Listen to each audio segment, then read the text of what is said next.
Good afternoon to our viewers in Switzerland and good morning to those joining us in the Americas. I'm your host, Tatiana Gaspar, and it's always a tremendous pleasure to welcome you in the name of the Latin American Chamber of Commerce in Switzerland.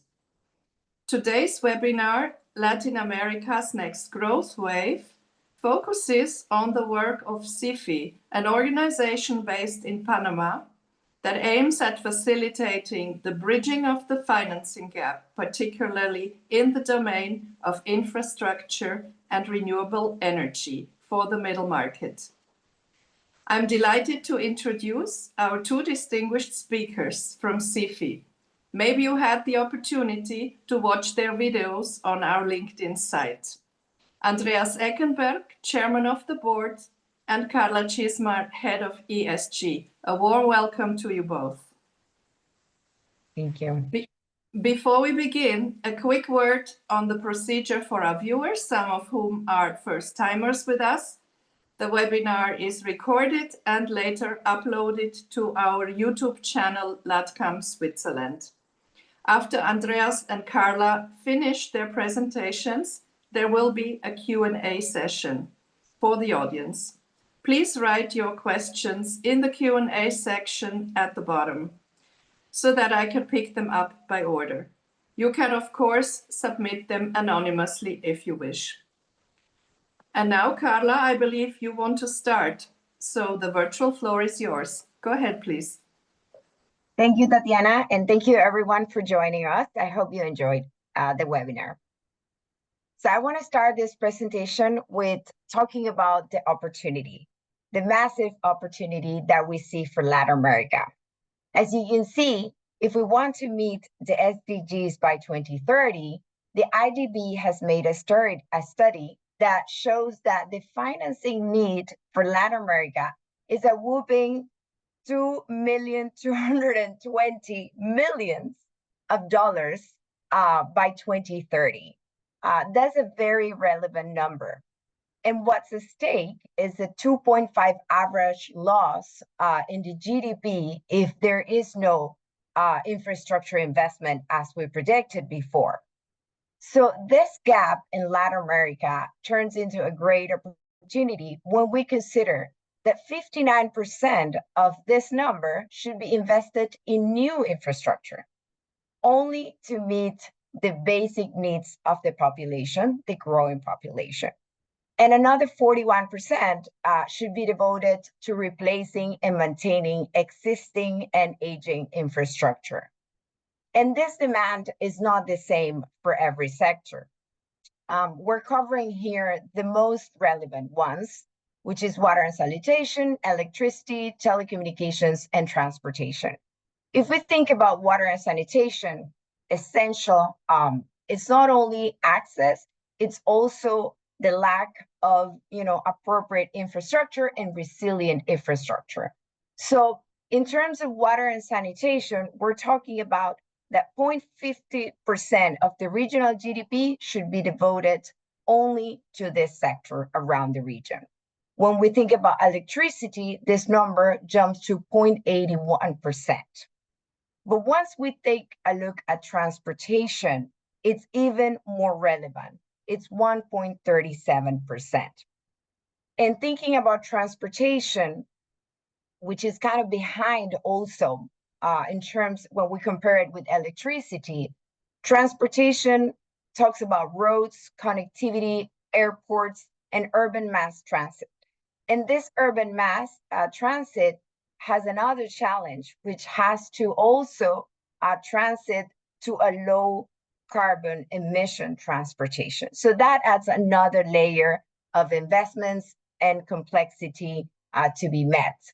In terms of telecommunications, this study reflects now 0.41%, but we do know that the environment that we're living now, with data centers consuming lots of energy and expanding rapidly, this expansion will also reach the region. And then this number most likely will increase as well. So we think about all this as a very interesting opportunity for investors to look into what's happening in Latin America for high impact, high demand, and long-term resilience. Then we refer to this as the financing gap, right? So the region needs to boost its investment by 70% from 1.8 currently of its GDP to 3.1, 3.2, like we mentioned before. So this massive investment boost comes with, different challenges. And these investment needs are also not the same for every sub-region in Latin America. For example, if you look at the pie chart, you would see that more than half of these investment needs are in southern corn, the southern countries, in South America. Then approximately similar percentages are needed for Central American countries. Haiti, Mexico, also Panama and the Dominican Republic are included in this group, and for the Andean countries. And then you have a smaller share for the Caribbean group, and that's also because those countries are just smaller, but it's still a very interesting challenge. But all of this comes with some legacy dynamics, which of course, in the views of investors, these challenges translate into risks. So what should we do about this legacy dynamics? For example, in terms of historical investment deficit, closing this infrastructure gap with renewed public and private investment momentum, it will allow countries to expand private public facilities and pipelines, and national infrastructure plans should be able to address the long-standing gaps. In terms of shortage of liquid and long-term capital markets, Latin America has done a great effort to grow the depth of local capital markets, developing long-term instruments, raising pension funds participation, and stronger project finance ecosystems. So each one of these dynamics, these challenges and risks, have also a side of what the governments and what the environmental situation is doing to cope with those. Political instability and regulatory changes, it's always perceived as a very high risk. So most of the governments are working on strengthening their policy frameworks and providing greater regulatory maturity. This is very relevant, particularly for Brazil, Chile, Mexico, and Colombia, and they are creating more predictable investment environments despite the remaining volatility.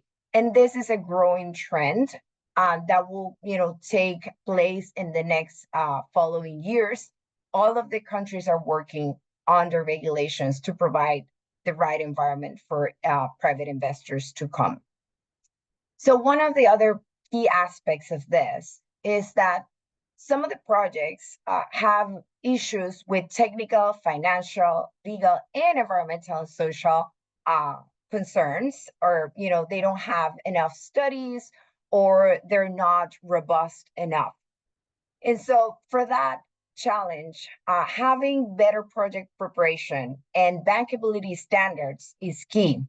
And these efforts are being supported currently, but most of the multilateral banks working at a regional level, the IDB, the CAF, the IFC, and of course, the governments are also creating PPP units to deliver or to support in de-risking the investment-ready pipelines. And for this particular matter, I'm going to make a point in that you really do need to have a very strong local partner that understands the region's dynamics, understands the challenges, understands the technical aspects, and all the different, regulatory differences amongst the region. And that's where CIFI has built a very strong track record, because we've been in the region for 20 years and we've financed projects pretty much in every country and every sector. So we really understand the combination of all these factors and what makes a project bankable and reduce risks for investors. So another key aspect is the limited innovative financing mechanisms. But again, a lot of the multilaterals are working on blended finance and sustainable instruments. For example, Latin America right now is a leader in green bonds and sustainability linked loans. So they are trying to unlock new sources for climate and energy transition capital, for example. And finally, the budget constraints, right? So again, we talk about how the governments need to meet these huge gaps and investment needs, and so they're turning to private capital mobilization, and that in turn makes them or force them to create or enable the conditions. For example, using the PPPs, like I mentioned before, concessions and energy auctions to attract private and institutional capital for large-scale projects. So there are two key issues here.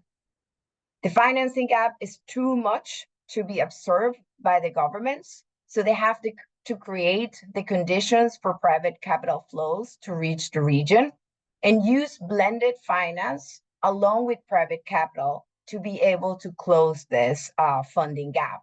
And this is a really interesting investment opportunity for foreign investors that are looking to diversify their portfolios or take a look at what's happening in the region with more, I see, careful eyes and monitoring how conditions are improving around Latin America.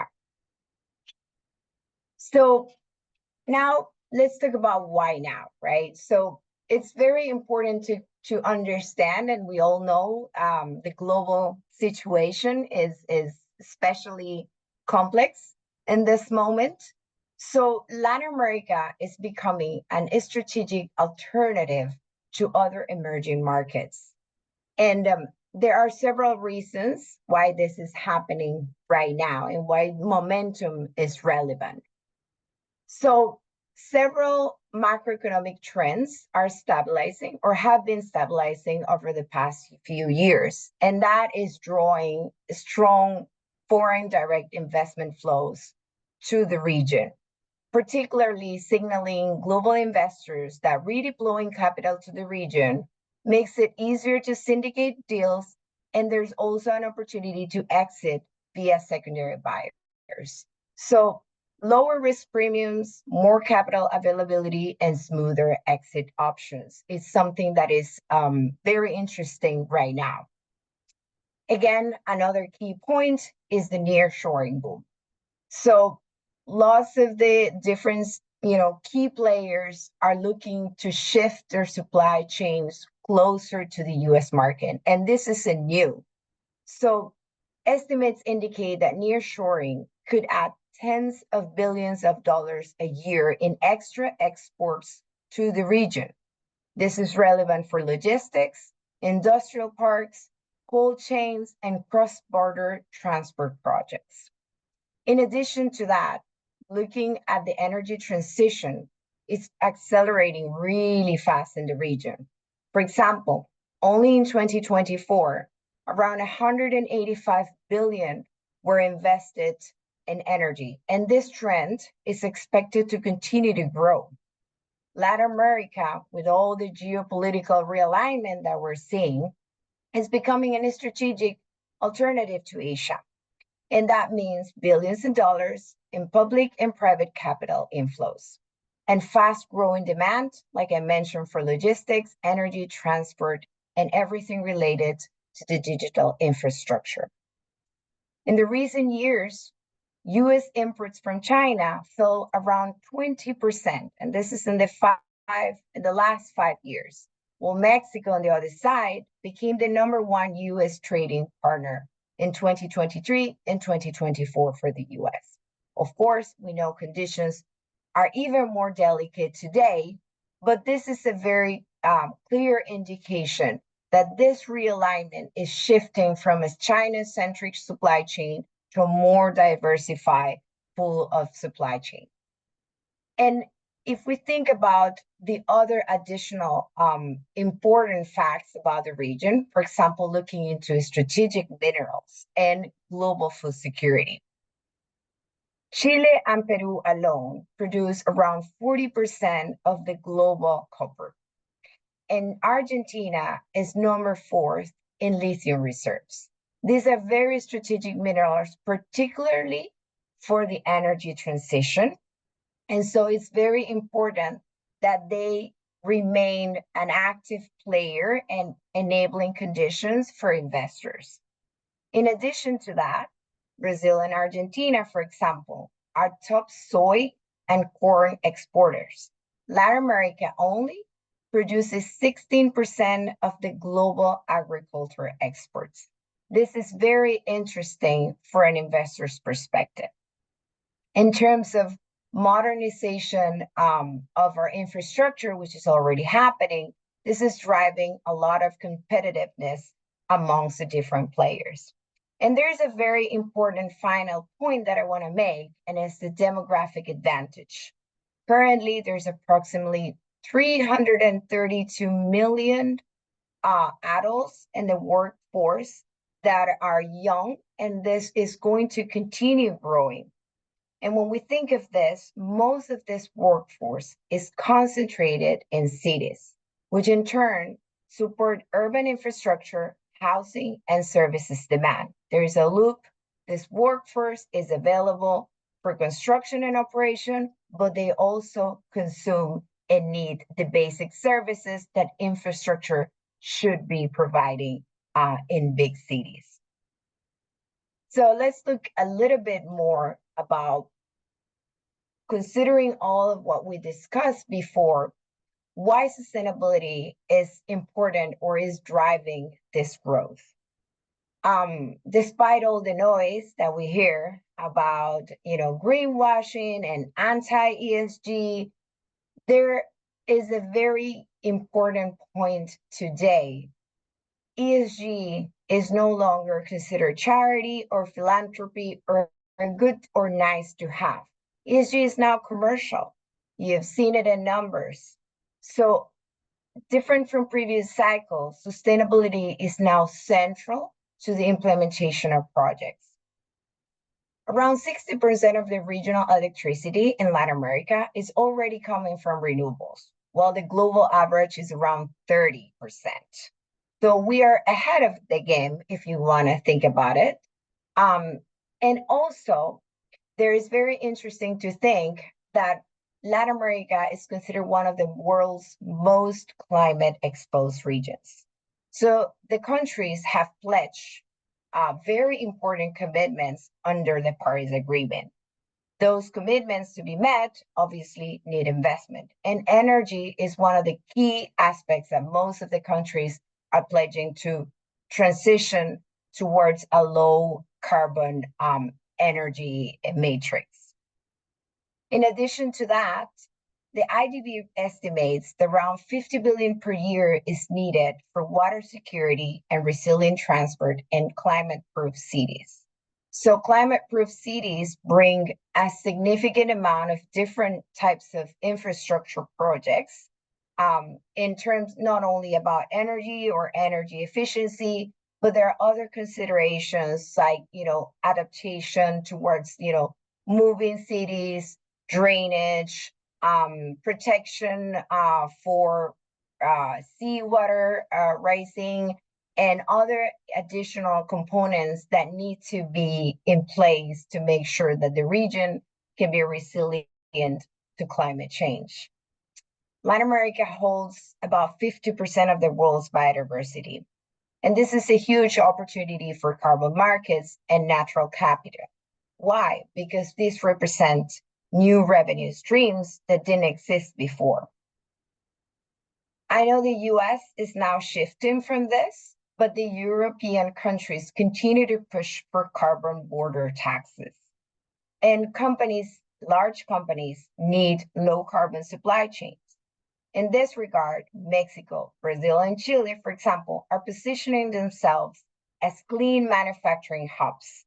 They're providing, this is specifically important for electric vehicles, lithium batteries, and steel.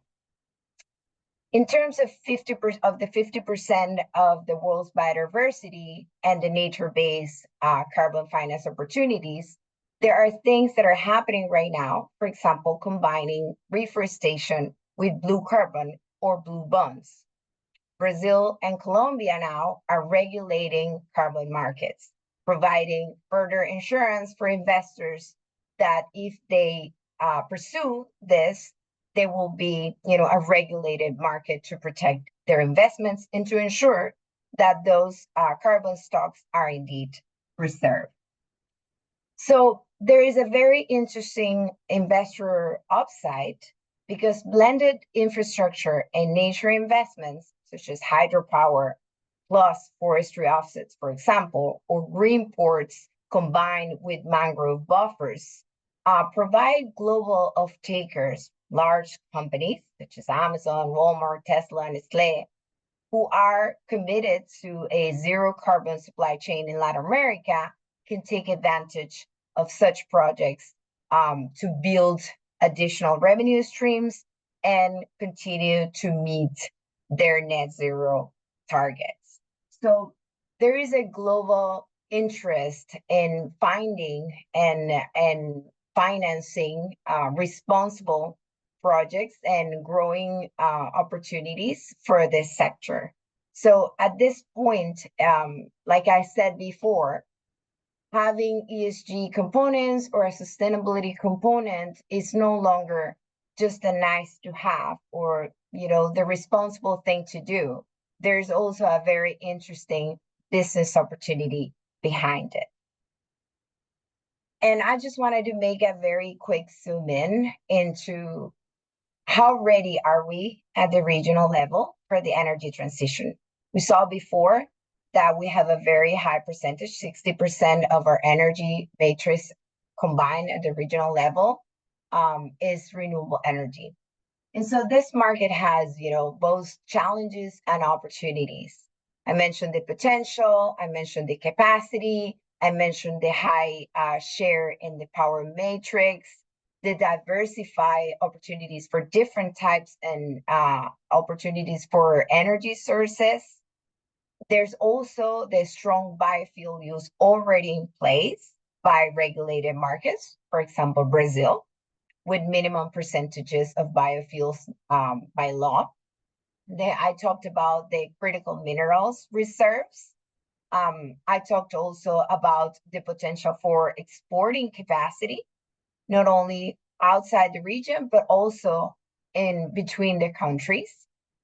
Already, there is a lower energy and emissions intensity for Latin America, and there's a strong backing from the public sector because of the commitments and the pledges to the Paris Agreement. So in general, all of this is driving the political and regulatory commitment toward more robust regulatory frameworks. And then there's also the tremendous opportunity for job creation, specifically in the clean energy sectors. But all of these opportunities obviously have some challenges.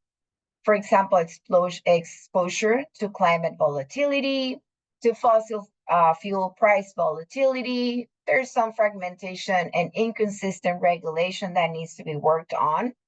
And some other aspects, like we mentioned before, limited capital flows, high cost of capital. And all of these things have, a counterparty or an opportunity on the other side. And I think countries are already working rapidly to mitigate those challenges and finding solutions so the environment for investors is much better. So I think the region is well positioned for the energy transition ahead of us. And why sustainable infrastructure, right? When we talk about sustainable infrastructure, there's lots of definitions, what it is not, what is ESG, what is green infrastructure. You can use many definitions, but the basic is that, sustainable infrastructure should aim for no harm, both to the environment or the society. That's a key factor. So we don't want to diminish natural or societal capital in the way that we develop projects. That's one criteria. But then there is also, the concept of climate resilience and community impact. The idea that sustainable infrastructure is not only aiming for financial returns, which should be market, but also maximizing the positive outcomes that any given project can provide to society. So this opportunity, just to make you realize some of the big numbers around this, bringing gaps and growing demand for sustainable solutions will basically support that 2/3 of the people living in poverty and more than half of the people living in extreme poverty in Latin America that reside in urban areas can benefit from this infrastructure projects. So there's a huge opportunity to create social impact. And there's lots of disparities also amongst countries. Bolivia and Guatemala, for example, extreme poverty is concentrated in rural areas versus Chile and Uruguay, poverty is concentrated in urban areas. So these differences also affect how projects are going to be developed and what the impact can be for those countries. Again, talking about resilience, Latin America, as we mentioned, is very vulnerable to climate change. So if nothing is done and we continue business as usual, approximately 6% of our GDP could be lost on an annual basis by 2050 due to the effects of climate change. So action needs to happen right away. And that also builds a very strong case for investors to mobilize capital in terms of sustainable infrastructure. And I'm going to finish this part before I hand it over to Andreas with a few key interesting facts for you to kind of process why sustainable infrastructure is so relevant right now. 1.8 trillion was invested globally in clean energy in 2023 alone, more than fossil fuels for the first time in history.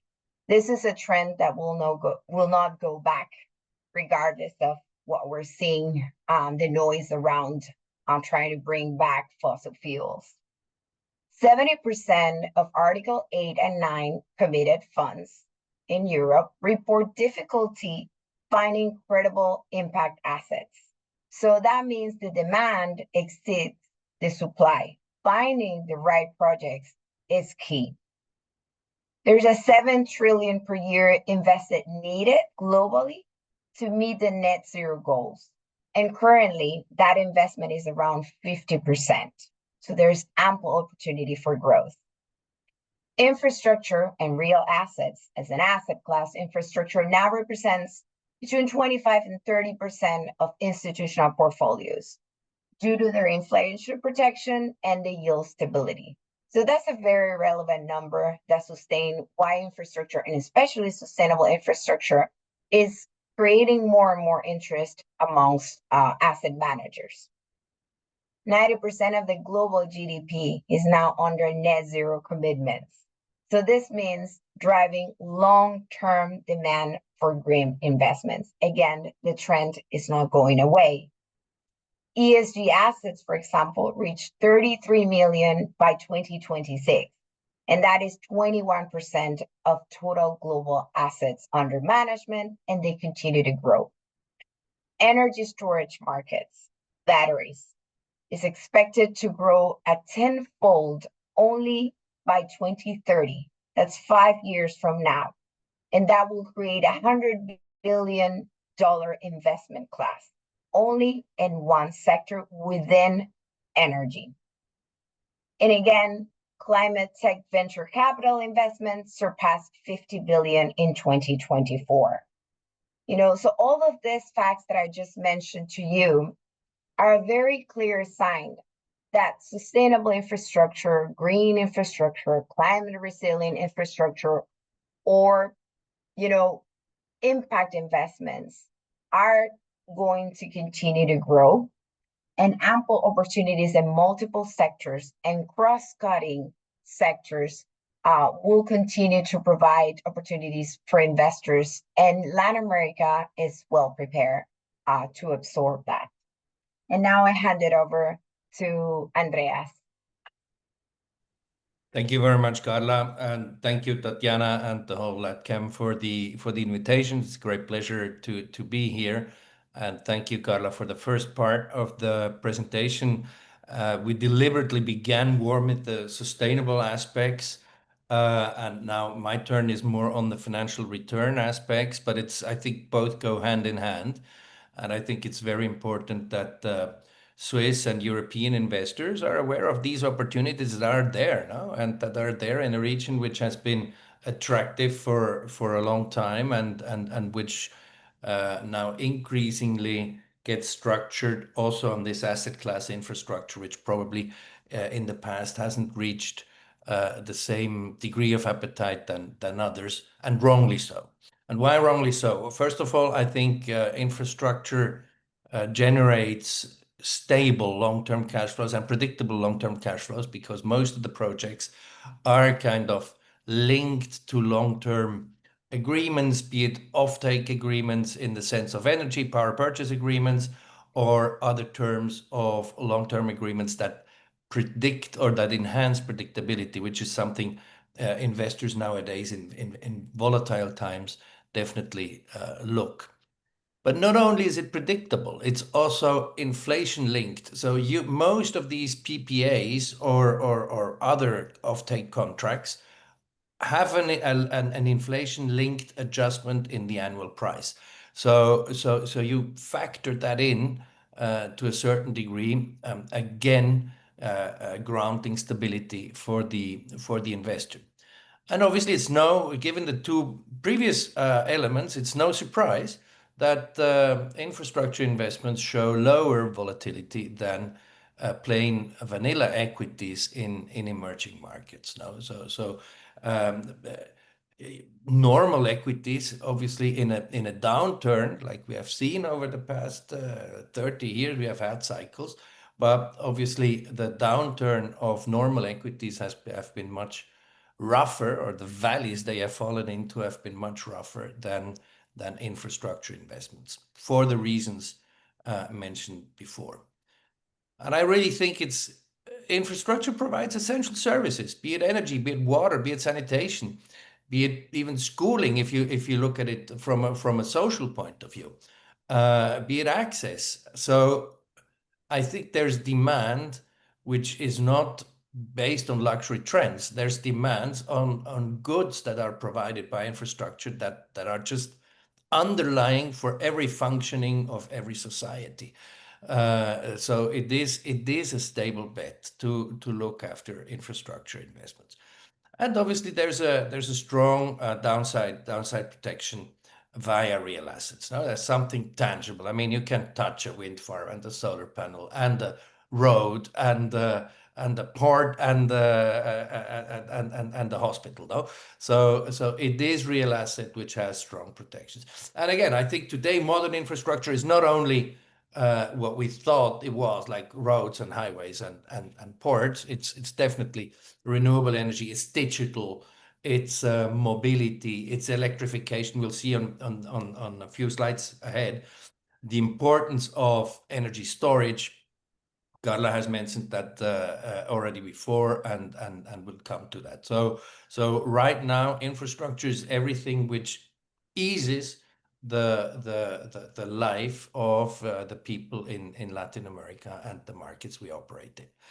So if you could move on to the next slide, please. Let's look at some highlights per country. We don't mention all of the countries here, but I think it's very important to highlight that we see opportunities throughout the continent. If we mention here, we picked 6 countries, 3 on this slide, 3 on the next one. That doesn't exclude others, and I'll come to the others at the end of that. No, but obviously Brazil is a continent on its own, and it's by far the largest economy. And Brazil has obviously an enormous need for infrastructure, but it has a great sensitivity for infrastructure projects. No? And it has investment partnership program, which is very interesting in terms of public-private partnerships. Brazil does also have, not every country has it, but Brazil has a very strong national development financing institution, the BNDES, which partners usually up with private sector, which is very important. I'll come to the international DFIs in a moment, but it is important to highlight in Brazil that this potential partnership or occasional partnership with the BNDES is definitely something that has to be taken into account. It has been for a long time the #1 wind market. It will continue to be so. It needs investments in transmission lines. So Brazil is definitely a country to have on the radar. We see the word BESS here. We see it in Mexico. We'll see it in other countries. BESS is energy storage solutions, battery and energy storage solutions. So we see a big trend in needs for storage, and that's what Carla said, with 10-fold investments, etc. That's the new trend, and Latin America is really poised to be very active on that. Mexico, the same, a new grid code with under the Scheinbaum regime, also a BESS requirement or a battery or storage requirement is coming on board. The nearshoring is obviously something that has been mentioned by Carla before. Chile, one of the most stable economies. Chile has had a lot of infrastructure investments in solar energy already in the past, and it has been a pioneer in battery, and it will also increase needs for storage systems and transmission lines, and obviously also other newcomers like hydrogen pilots are popping up in Chile. Hydrogen is probably Chile and Brazil to a certain way as well.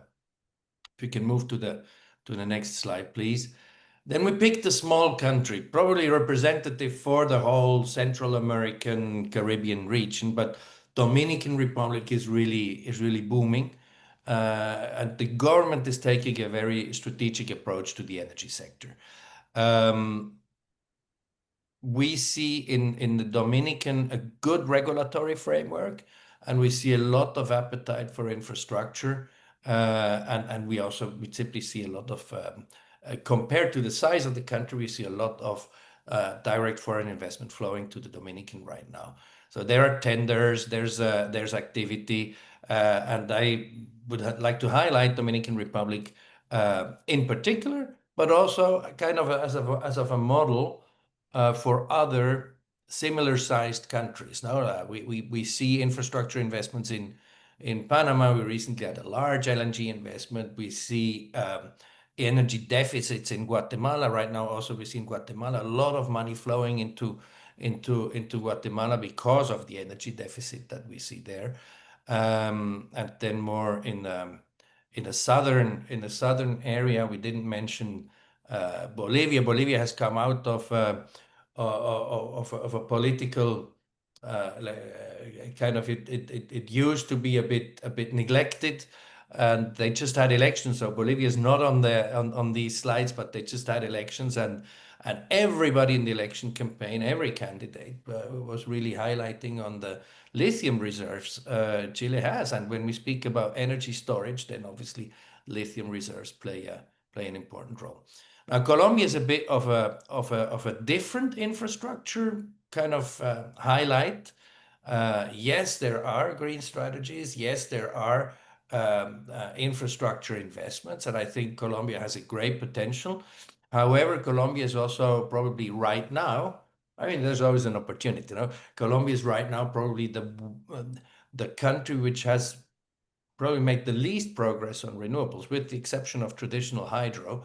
And why is that? It's because Colombia is one of the only countries in Latin America with coal reserves, and so we need to take that into account. So there are infrastructure projects in Colombia, but I think it's more of a non-energy related sustainable infrastructure projects, such as urban infrastructure, water, sanitation, etc. And Peru has a very interesting public-private partnership framework, and I would like to take that example. So Peru is for me also very, very attractive, and I would like to take that example to underline an additional focus which Swiss or European investors should have when looking at infrastructure opportunities in Latin America. I think oftentimes we are accompanied by DFIs, again, by the development financing institutions, be it the multilateral ones like the IFC from the World Bank, the IDB. There are regional Latin American ones, very prominently the CAF, the Corporación Andina de Fomento, or the regional banks in Central America, and then also the national banks, and the bilateral ones, the German DEG, the French Proparc, or the Dutch FMO, and to a certain degree also CFEM, the Swiss Investment Fund for Emerging Markets. So private investment can go hand in hand with public investment and hence make a difference. If we can go to the next slide. So how can investors invest? Now you have an increasing amount of investment vehicles, be it directly in a public-private partnership, be it through a blended finance initiatives, but also because there's an increasing amount of titles that are being issued by the different stock exchanges in Latin America. Green bonds, private infra bonds, etc., etc. And obviously funds in which one can invest if you don't want to cherry pick one particular project. I think it's very important that we have this innovation in financial products. There's a lot of potential still to issue more and more products. I mean, sustainable funds have grown in Brazil in recent years, but there could be more. Let's be honest, there could be more in issuing these types of capital and highlighting both the financial return and the social and environmental impact. I think that's the nice thing, that it's not, as Carla said before, it's not a greenwashing thing. It's above all something which generates decent returns, and on top of that, obviously, improves the impact that inhabits. Let's go to the next one. Obviously, one slide regarding Switzerland. I think Swiss institutional investors continue with a focus on impact. And of course, there's as there have been conversations about what is sustainable, what is impact, what is greenwashing, etc. But you name it, it is, in a certain sense, you have more desire to allocate funds than actually projects. And I think if you look into infrastructure opportunities, that's exactly what you want. You want to generate for your, I mean, institutional investors are pension funds. They want to have stable returns. They want to create an impactful return for their investors, but not without putting it too much at risk. And that's exactly what infrastructure investments can provide. So impact and returns is no longer a trade-off. I don't think that one needs to sacrifice returns just for the sake of generating impact. To the contrary, I think nowadays returns are more stable if you look at impact related investments in infrastructure. The Article 8 and 9 strategies that Carla mentioned, that's an EU regulation of funds in which funds are tagged as sustainable with certain criteria. No, that's so it's important that these mechanism exists, and Swiss institutional investors obviously adhere to them, and they look for credible impact assets, and it's oftentimes hard to find. Now it's not just the small handicraft microfinance thing that is impact. Really a decent energy or road or whatever other sanitation infrastructure project is very impactful. No? So it's very important. The diversification into real assets is something we read in Swiss media, and I think it's very important to highlight that Latin America offers many opportunities there. Finally, Switzerland is Europe's number 2, along with Luxembourg, on sustainable finance. We have sustainable finance institutions, institutes, boards, pressure groups, etc. So let's bring that Swiss commitment to Latin America. That's basically the element we offer. That's also something where I would like to work with LATCAM much beyond this current presentation, and to really bring these opportunities closer to Swiss investment. That's where LATCAM is exactly for, to bridge that connection, to make that connection. And with that, we close, and we're open for questions. So SIFI obviously is a strategic player in the development of sustainable infrastructure projects. It has different vehicles. It's financed by different funds, including obviously European funds, but the most important track record is shown on the next slide, if you can move on, where we see SIFI so far has dispersed over 2 billion. But very important, SIFI never goes alone. It looks for partners. It needs partners. So mobilized capital is almost tenfold of what SIFI itself has done. And here we are. We're at disposition, as we would say, to our partners in Switzerland, and looking forward to be in close touch. I almost stuck to my 15 minutes, so we have 10 minutes to go for questions. Thank you very much. Thank you. Thank you both, Carla and Andreas. This was enlightening. And of course, LATCAM is also a disposition. Everyone who needs a connector. And happy to give a continuation to this project. Maybe, Carla, you could stop sharing the screen, that people will see us better. And I see that we have a couple of questions. Now I go by order. Carlos Arocha is asking 2 questions for Carla. How can LATAM governments attract green investment without deepening debt vulnerabilities, especially as concessional resources remain limited?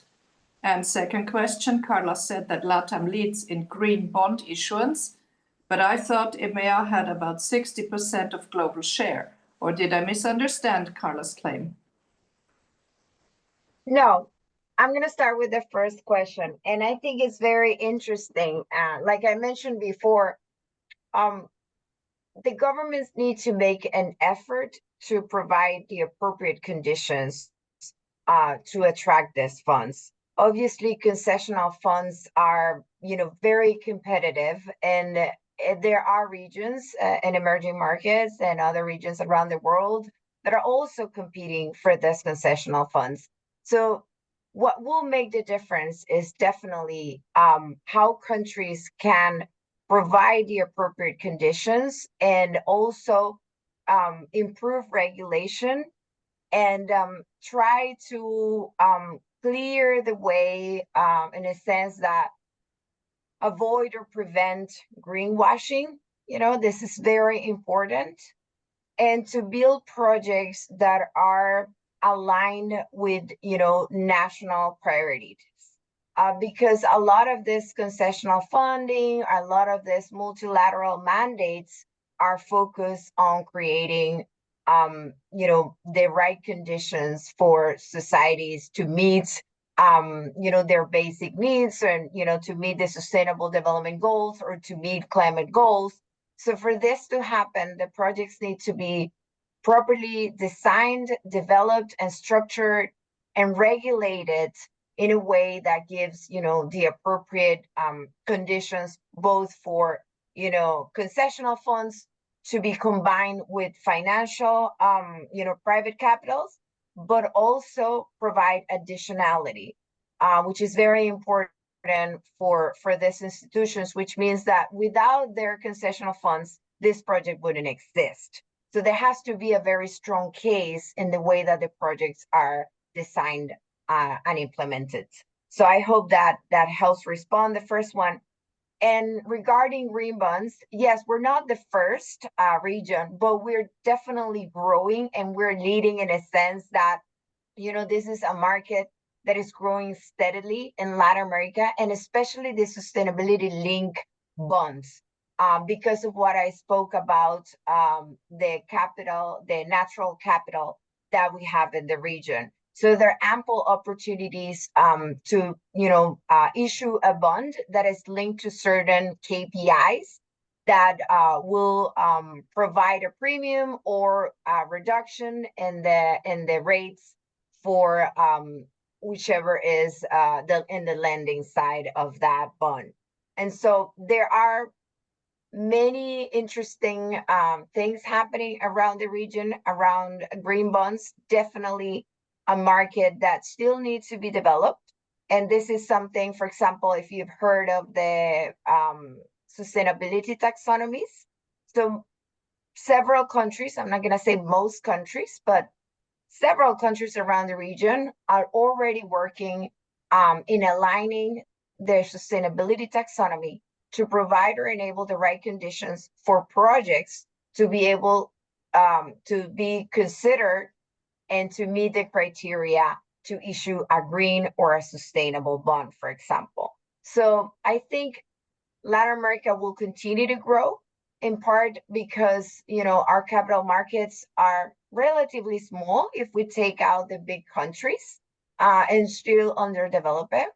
But I think there are significant steps towards that goal, and there's ample opportunity considering our natural capital. So it's going to continue to grow, even if we're not number one right now.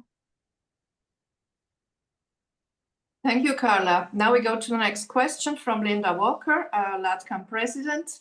Can you tell us the role of the Chinese in the infrastructure development in Latin America? In particular, I understand that China has made infrastructure projects based on guarantees, for example, Ecuador, where I understand now China controls around 95% of the oil reserves in the country. I would appreciate your comments. Thank you. Thanks, Linda. A tough one.